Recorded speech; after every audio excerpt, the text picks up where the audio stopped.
Hi, and welcome to this new video. In the last video, we had learned introduction of the lesson. The name of the lesson is Post World Political Development.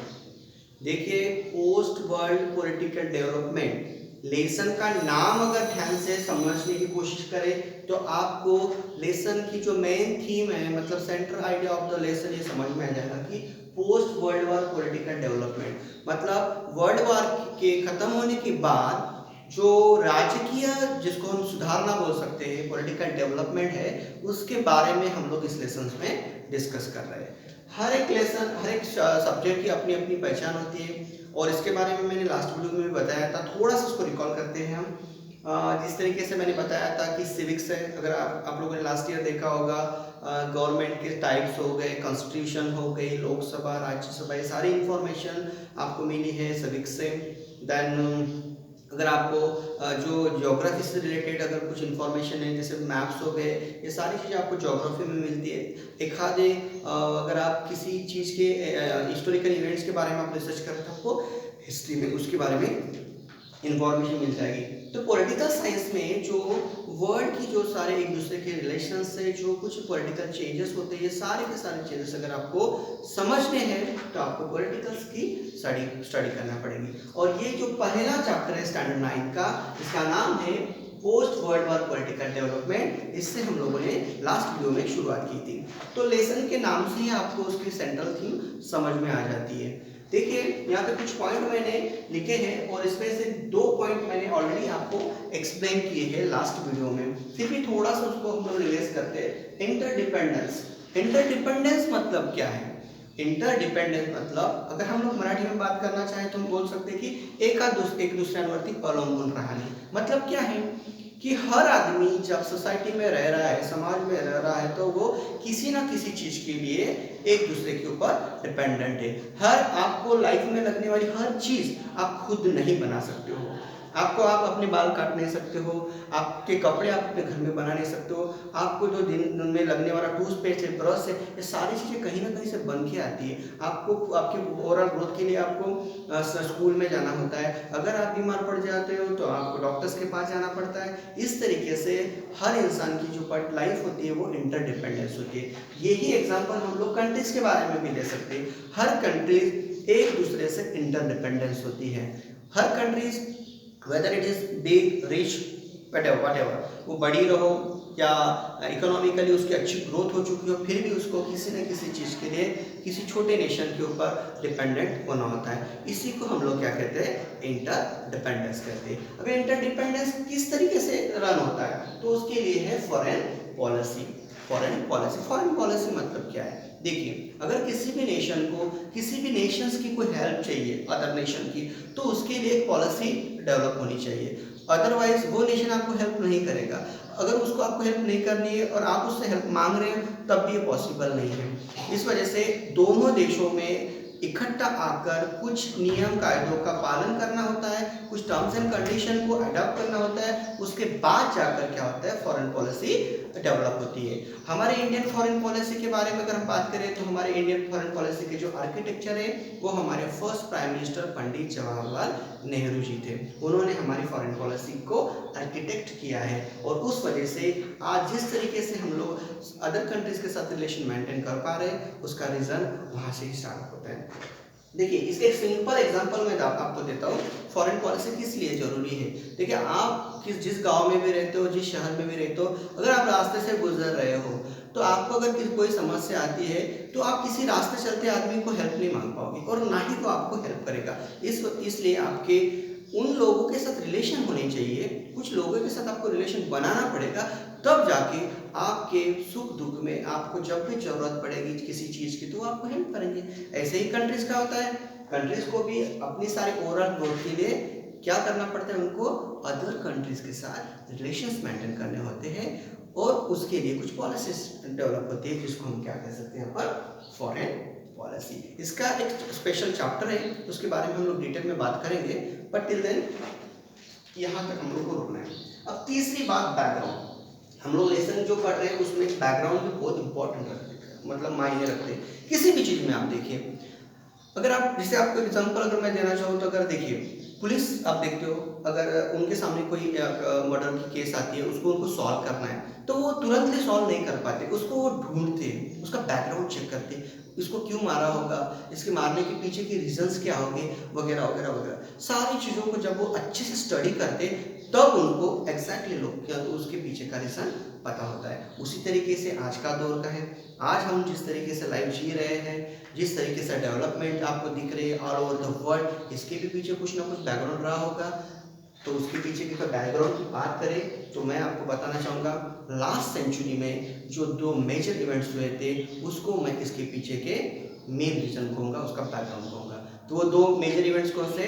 2 world war, जिसमें से पहला world war जो था, first world war जो 1914 to 1918 एक 4 सालों के period में पूरी दुनिया में इस ये हुआ था और इसका जो इम्पैक्ट है पूरी दुनिया को भुगतना पड़ा था।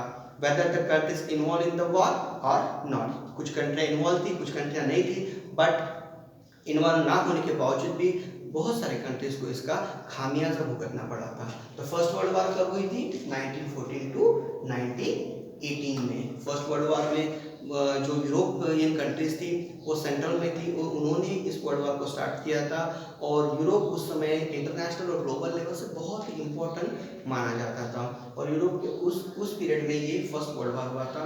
बहुत सारी जीवित हानि और प्रॉपर्टी का लॉस इसमें हुआ था और इसके बाद कोई भी देश ये नहीं चाह रहा था कि अब इस तरीके का कुछ हो। तो ये फर्स्ट वर्ल्ड वॉर एक इम्पॉर्टेंट इवेंट हम कह सकते हैं। जिस तरीके की लाइफ हम लोग आज हैं, जिस तरीके का जनजीवन आज हम लोग जी रहे हैं, उसके पीछे का एक मेजर रीजन अगर कुछ होगा तो वो है फर्स्ट वर्ल्ड वॉर है। उसमें कुछ कंट्रीज जिन्होंने हिस्सा लिया था उनके नाम है अलाइड पावर और सेंट्रल पावर। अलाइड पावर मतलब क्या? कुछ कंट्रियाँ एक मतलब ट्रीटी करके, एक करार करके इकट्ठा आई थी, उनको इन सेंट्रल पावर को हराना था, इस वजह से कुछ कंट्री इकट्ठा आई थी, उसको अलाइड पावर कहते हैं लोग। जैसे कि Britain, France, Russia, Italy, America, इनका एक अलग से ग्रुप था और जो दूसरा ग्रुप था Germany, Austria, Hungary, Turkey and Bulgaria. In 2 group में ये फर्स्ट वर्ल्ड वॉर फॉट हुआ था और इस वर्ल्ड वॉर में पूरी दुनिया को इसका खामियाजा भुगतने की कोशिश पड़ी थी। जब वर्ल्ड वॉर खत्म हुआ तो सारे जो कंट्रीज थी, जो जीती जो हारी, सारे कंट्रीज की इकोनॉमिकल जो ग्रोथ थी वो पूरी तरीके से कोलैप्स हो चुकी थी। और अब दोनों देशों, दोनों ग्रुप को एक बात समझ में आ गई थी कि इस तरीके के झगड़ों से या इस तरीके के वॉर से कुछ हासिल होने वाला नहीं है और इसलिए भविष्य में इस तरीके का किसी कोई भी झगड़ा ना हो। अगर कुछ पॉइंट है, कुछ चीज़ों के ऊपर का झगड़ा है तो उसको मिल बैठ कर हम लोग सुलझा सकते हैं। उसके लिए लीग ऑफ नेशन की क्या हुई थी? स्थापना हुई थी, एस्टेब्लिशमेंट हुई थी लीग ऑफ नेशन की 1920 में। लीग ऑफ नेशन कब स्टार्ट हुआ था? एस्टेब्लिश 1920 में एस्टेब्लिश हुआ था। एस्टेब्लिश 1920 में होने के बाद ये एक मतलब डायस था। कोई भी कंट्रीज के इंटरनेशनल में अगर आपके बीच में कोई डिस्प्यूट है तो इकट्ठा आइए, बात करेंगे और उसको सुलझाने की कोशिश करें, ना कि वार करेंगे। बट देखिए जब कोई भी चीज होती है तो उसको वो अपने इम्पैक्ट छोड़ के जाती है, अच्छे या बुरे। सेम कंडीशन यहाँ पर भी हुई। फर्स्ट वर्ल्ड वॉर खत्म हुआ मगर उसके कुछ ना कुछ इम्पैक्ट तो होने ही थे। अब उसके इम्पैक्ट के बारे में हम लोग डिस्कस करते हैं। यहाँ पर आपको पहला इम्पैक्ट दिखेगा, earlier empire collapse and new nation came. बहुत सारे कंट्रीज में एम्पायर्स थे, जो राजे थे या बड़े बड़े मतलब जिनका वहाँ पे वजूद था वो वजूद खत्म हो चुका। तो नए नेशन जो उनके डोमिनेंस में थे एम्पायर के, वो खत्म होकर नई कंट्रियाँ तैयार हुई, उनको फ्रीडम मिली। ये एक बहुत बड़ा इम्पैक्ट है इस फर्स्ट वर्ल्ड वॉर का। अगर हम लोग सेकेंड इम्पैक्ट की बात करें तो moment of independence started in colonies. जिस तरीके से यूरोपियन कंट्रीज जो थी वो अफ्रीकन कॉन्टिनेंट और एशियन कॉन्टिनेंट के कुछ कंट्रीज में जाकर उन्होंने अपना राज्य स्थापित किया था, अपनी कॉलोनीज को उन्होंने स्टार्ट किया था। जैसे ब्रिटिशों ने इंग्लैंड हमारे इंडिया में जिस तरीके से कॉलोनी स्थापित की थी, हमारे ऊपर राज कर रहे थे, उसी तरीके से अदर अफ्रीकन और एशियन कंट्रीज में उनका कॉलोनीज थी। अब ये जो कॉलोनीज थी ये वहाँ के जो लोकल लोग थे, इन्होंने इन कॉलोनीज के खिलाफ अपनी इंडिपेंडेंस की मूवमेंट को स्टार्टअप किया था। ये उसका सेकेंड इम्पैक्ट हम लोग बोल सकते हैं। अब इतने सालों से ये जो यूरोपियन कंट्रीज बाकी अदर कंट्रीज के ऊपर राज कर रही थी, और उनको अचानक से वो कंट्रियां अगर चैलेंज कर रही है तो ये तो उनके लिए बहुत बड़ा, मतलब उनके हेगेमोनी जो उनका वर्चस्व था उसको तो एक चैलेंज था। और इसके लिए ये भी एक इम्पैक्ट बोल सकते हैं, मतलब जो इतने सालों से उनके ऊपर राज कर रहे थे और इस युद्ध में उनकी इकोनॉमिकल मतलब ग्रोथ कम हो गई थी, कोलैप्स हो चुका था, इसका फायदा ये कंट्रीज उठाना चाहती थी। ये भी इस वर्ल्ड वॉर का ही एक इम्पैक्ट है। उसके बाद कुछ कंट्रीज में तो ऑटोक्रेटिक रिगम स्टार्ट हो गए थे, मतलब जिसको हम लोग क्या बोल सकते हैं, हुकुमशाही शासन व्यवस्था जिसको बोल सकते हैं, उस तरीके की शासन व्यवस्था स्थापित हो चुकी थी कुछ कंट्रीज में, जस्ट लाइक जर्मनी, इटली और स्पेन में।